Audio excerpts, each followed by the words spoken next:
Youth Advisory Council co-chair Brilyn Hollyhand and chairman of the College Republican Federation of Alabama, Riley McCardle, both join me now. Good morning to you. You will both be attending this speech later today. And Brilyn, it's a particularly big day for you because you're going to be meeting with President Trump ahead of his address to talk about the youth vote. So tell us a little bit more about that, what you're noticing among young people right now and the advice you intend to give him regarding maintaining support among young people.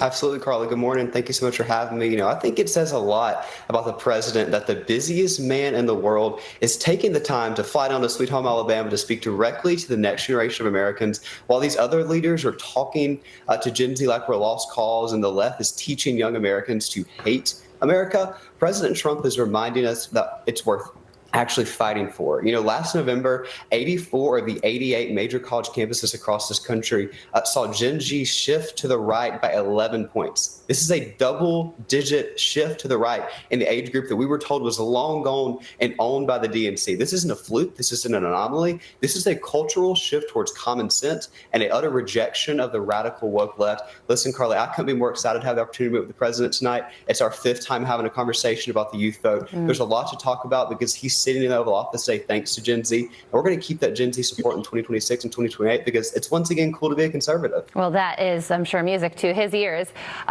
Riley, we did get word that there is going to be a protest on campus and Beto O'Rourke is going to be speaking at it. But overall, what has the reaction from students at the University of Alabama been to the president coming and making the speech later today?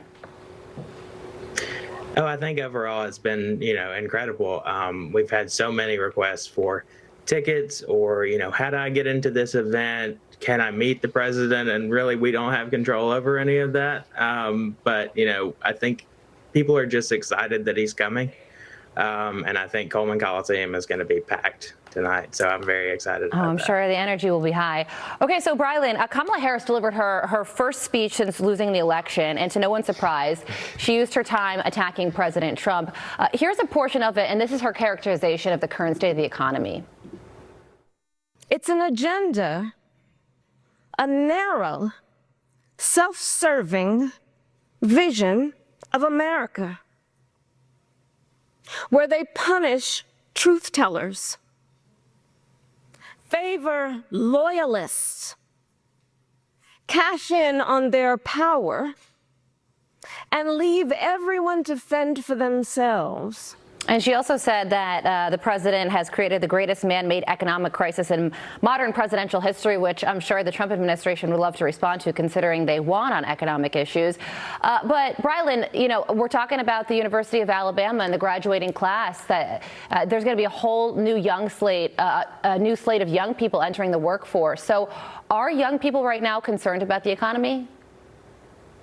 Yeah, they absolutely are. And that's why we voted for President Trump in November, because we know a lot about man-made crises, because that's what Kamala Harris and Joe Biden did for 4 straight years in the White House. Listen, Carly, Kamala Harris is sitting in the trash heap of history next to Hillary Clinton. If she won maybe 1, 2 swing states, she would have some room to go do a speaking tour. She lost every single swing state. This was not just a mandate to elect President Trump, but this is also a rejection from Gen Z, a rejection of this woke liberal ideology that they've shoved down our throat. Kamala Harris told us our masculinity is toxic. She called my generation Hitler Jr., and she had Joe Biden the week before the election calling my generation trash and garbage. We're watching the demise of the Democrat Party. Their sinking ship of a party is going to be the Titanic when J.D. Vance is sworn in come 2028. So we look forward to seeing Kamala Harris continuing this sad tour. Brilyn, Riley, enjoy the speech later today, and thank you so much for joining us ahead of it.